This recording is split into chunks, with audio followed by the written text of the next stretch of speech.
అందరికీ నమస్తేనుల్లా welcome to our channel. This is Rekha. ఏదైతే లొల్లులకు కేర్ ఆఫ్ అడ్రస్ అని కాంగ్రెస్ పార్టీ ముచ్చట ముద్దుగా చెప్పుకుంటామో ఇవాళ అదే రచ్చ నడుస్తూ ఉన్నది. ఎప్పటికీ ఒక లొల్లితోని సోషల్ మీడియా వేదికగా ఎప్పటికీ ఉండాలి, ప్రజల మనసులను డైవర్ట్ చేయాలి అని చెప్పేసి ఏదో ఒక కార్యక్రమానికి తెరలేపుతానే ఉంటుంది కాంగ్రెస్ పార్టీ. ఇప్పుడు కూడా ఒక రచ్చ నడుస్తూ ఉన్నది. ఆ రచ్చ ఏంది అంటే రచ్చ కంటే అనైతికము, సభా సాంప్రదాయాలను తుంగలు దొక్కిండ్రు, అసెంబ్లీకి విరుద్ధంగా పోతా ఉన్నారు, అసెంబ్లీ విధి విధానాలు ఏవైతే ఉంటాయో వాటికి విరుద్ధంగా పోతూ ఉన్నారని చెప్పుకోవాలి. రాజ్యాంగాన్ని తుంగలో దొక్కుతా ఉన్నారు, రాజ్యాంగాన్ని కాల రాస్తా ఉన్నారని చెప్పుకోవాలి. తెల్లారులైతే ప్రజాస్వామ్యం మాది, ప్రజాస్వామ్య పార్టీ మాది, మా పార్టీలో స్వేచ్ఛ ఎక్కువ ఉంటుందని చెప్పేసి ముచ్చట్లు మాట్లాడుకుంటారు, వేదాలు వల్లిస్తూ ఉంటారు. ఇలా వాళ్ళు ఆ ముచ్చట్లు మాట్లాడితే నిజంగా దయ్యాలు వేదాలు వల్లిచ్చినట్టే అనిపిస్తూ ఉన్నది. రైట్. అక్కడ పార్లమెంటులో రాహుల్ గాంధీ రాజ్యాంగం ప్రతిమ పట్టుకొని తిరుగుతాడు. ఇక్కడ పరిస్థితి మాత్రం ఘోరంగా ఉన్నది. ఇక్కడ పార్టీ ఫిరాయింపులకు సంబంధించి మాట్లాడుకుంటే మనము రేవంత్ రెడ్డి ఎట్లా ఆ విధానాలను అనుసరిస్తలేడు కాబట్టి రాహుల్ గాంధీ అన్న తన ఇజ్జతి మర్యాద ఏమైనా కాపాడుకుంటే మంచిగుంటుందని చెప్పేసి చాలా మంది చాలా విధాలుగా మాట్లాడుతూ ఉన్నారు. ఇప్పుడు మనం మాట్లాడుకోవాల్సిన రచ్చ ఏంటంటే పిఏసీ చైర్మన్ పీఠం గురించి రచ్చ నడుస్తూ ఉన్నది. అది ఎప్పటికైనా ప్రతిపక్షంకి పోవాల్సి ఉంటుంది. అధికార పార్టీకి కాకుండా ప్రధాన ప్రతిపక్షంగా ఉన్న నాయకులకు, ప్రధాన ప్రతిపక్ష నాయకులకు పోవాల్సిన అవసరం ఉంటుంది. అది కూడా ఆ పేరును కూడా నియమించి పంపించేది ప్రతిపక్షంలో ఉన్న వాళ్ళు ఎవరైతే ఉంటారో వాళ్ళే నియమించి పంపిస్తారు. కానీ ఇక్కడ అసెంబ్లీకి విరుద్ధంగా ఏం చేసిర్రంటే ఇక్కడ ఎవరిని ఎన్నుకున్నారంటే మొన్న అరకపూడి గాంధీ ఉన్నాడు కదా, బీఆర్ఎస్ పార్టీ నుంచి కాంగ్రెస్ తీర్థం పుచ్చుకొని కాంగ్రెస్ పార్టీ కండువా కప్పుకున్నాడు బీఆర్ఎస్ పార్టీ మీద గెలిచి. ఆ గాయనకి ఇచ్చిండ్రు. ఇప్పుడు అసలు ముచ్చడం మనం చదువుకుందాం. పిఏసీ చైర్మన్ పీఠము హరీష్ రావుకు దక్కితే పుట్టి మునుగుతుందనే రేవంత్ టీం హైరాణ పడ్డరోళ్ళ. నిజంగా అసలుకే ఎసరత్తది, మా లెక్కలన్నీ తెలుస్తాయి, ఏం కథ అన్నీ తెలుస్తాయి, ఆ గుట్టు సప్పుడు కాకుండా సాగుతూ ఉన్నది. ఒకవేళ హరీష్ రావు కనుక పిఏసీ పదవి పోతే ఆగమైతం అనుకొని రేవంత్ రెడ్డి టీం హైరాణ పడ్డారు. ఎంపటే అరకపూడి గాంధీకి ఇచ్చేసిండ్రు. అది అనైతికం.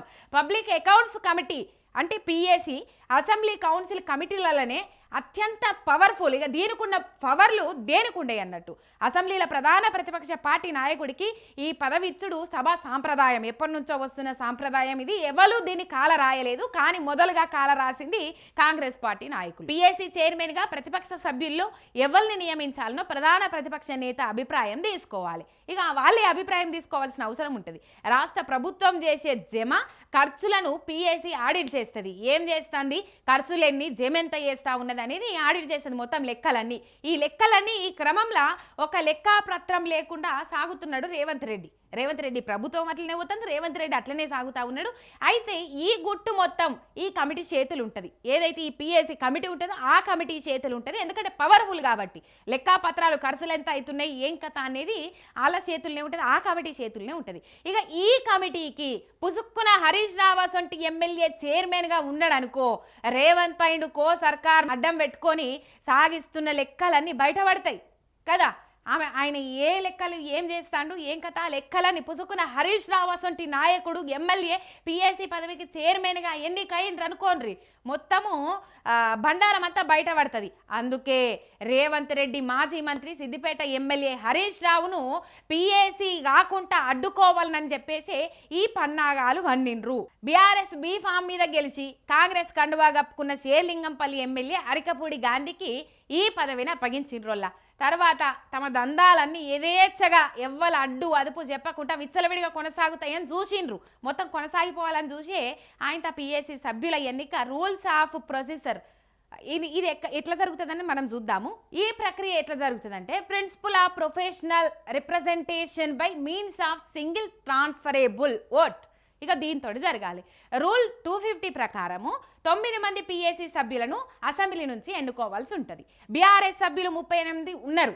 అయితే 3 సభ్యులు పిఏసీకి ఎన్నికైతారు. దీనికి అనుగుణంగా బీఆర్ఎస్ పార్టీ నుంచి హరీష్ రావు, వేముల ప్రశాంత్ రెడ్డి, గంగుల కమలాకర్ నామినేషన్లు వేసిండ్రు. కాంగ్రెస్ పార్టీలో చేరిన అరకపూడి గాంధీ అసెంబ్లీ నిబంధనల ప్రకారం బీఆర్ఎస్ సభ్యుడే, కానీ ఆయన బీఆర్ఎస్ తరపున నామినేషన్ వెయ్యనే లేదు. ఒకవేళ సీఎం రేవంత్ రెడ్డి ప్రోద్బలంతోని గుట్టు సప్పుడు కాకుండా వేసినా కూడా ఆయనకు 13 మంది బీఆర్ఎస్ ఎమ్మెల్యేలు ఓట్లేసి ఎన్నుకోవాలి. సోమవారం పీఏసీతోని పాటు మరో 2 ఫైనాన్స్ కమిటీలను నామినేట్ చేసినట్లుగా అసెంబ్లీ సెక్రటరీ బులెటిన్ రిలీజ్ చేసిండ్రు. అయితే ఇలా ఏకపక్షంగా బులెటిన్ ఇచ్చుడుతోని అంటే అసెంబ్లీ రూల్స్ను తుంగలో దొక్కడం, అది కూడా పార్టీ ఫిరాయించిన ఎమ్మెల్యేలకు వ్యతిరేకంగా హైకోర్టు తీర్పిచ్చిన రోజు చేయడం. అంటే నిన్న చూసినాం మనం ఆ పార్టీ ఫిరాయించిన ఎమ్మెల్యేలకు వ్యతిరేకంగా తీర్పిచ్చింది హైకోర్టు ధర్మాసనం, మనం చూసినాం. ఆ రోజే ఇట్లా చేసుడంటే ప్రజాస్వామ్యం మీద, రాజ్యాంగం మీద ఈ ప్రభుత్వానికి ఉన్న గౌరవం ఏ పాటిదో తేలిపోతుంది ఈజీగా అర్థం చేసుకుంటే. ఇక పీఎస్సీ చైర్మన్ నియామకం విషయానికి వస్తే సీఎం నిర్ణయానికి స్పీకర్ తలొగ్గారా?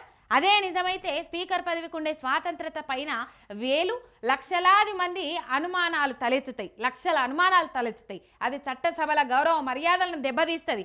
1958-59 నుంచి ప్రతిపక్ష సభ్యుడిని పీఏసీ చైర్మన్గా ఎన్నుకునుడు ఆనవాయితీ అని Telangana legislative assembly handbook of members page 65లో స్పష్టంగా చెప్పిండ్రు. ఇక ఈ లెక్కన పార్టీ ఫిరాయించిన గాంధీ మీద ఫిరాయింపుల నిరోధక చట్టం కింద వేటు వేయాల్సిన స్పీకర్ అసొంటి ఎమ్మెల్యేలకు బాధ్యతాయుతమైన పీఏసీ చైర్మన్ పదవి ఇచ్చుడు రాజ్యాంగ విరుద్ధమే కాదు, అనైతికం కూడా. ఎవరికైనా చెప్పుకుంటే అదైతుంది పరిస్థితి. కేంద్రంలో నరేంద్ర మోదీ ప్రభుత్వం పార్లమెంటరీ నిర్ణయాలను అనుసరించి ప్రధాన ప్రతిపక్షానికి పీఎస్సీ చైర్మన్ పదవి ఇస్తాండ్రు. అది ఎప్పటి నుంచో వస్తుంది, ఉన్న 10 ఏళ్లలో అదే జరిగింది. 2014-19లో ప్రధాన ప్రతిపక్ష హోదా లేకున్నా కాంగ్రెస్ పార్టీ సభ్యులకే పీఎస్సీ చైర్మన్ పదవి ఇచ్చింది. ఇక ప్రస్తుతం లోక్సభలో కాంగ్రెస్ సభ్యుడు కేసీ వేణుగోపాల్ను ప్రధాన ప్రతిపక్ష నేతగా రాహుల్ గాంధీ సూచన మేరకు పీఎస్సీ చైర్మన్గా నియమించిండ్రు. రాజ్యాంగం మీద మోదీ ప్రభుత్వం దాడి చేస్తుందని, దానిని కాపాడుతామని రాహుల్ గాంధీ సహా కాంగ్రెస్ సభ్యులంతా భారత రాజ్యాంగం ప్రతిని పట్టుకొని ఎంపీలుగా ప్రమాణ స్వీకారం చేసిండ్రు. మొన్న చూసినాం మనం. ఇక అదే కాంగ్రెస్ పార్టీ తెలంగాణలో రాజ్యాంగాన్ని పట్టపగలు అపహాస్యం చేస్తుంది. రాజ్యాంగం ప్రతిపట్టుకొని తిరిగే రాహుల్ గాంధీ ఈ చర్యను ఎట్లా సమర్థించుకుంటారు చెప్పాలి కదా. మరి దీని మీద ఏం స్పందిస్తారు, ఏం కథ చూడాలి. ఇది మొత్తం అనైతికం, సమాజం తలదించుకునే ముచ్చట ఇదైతే.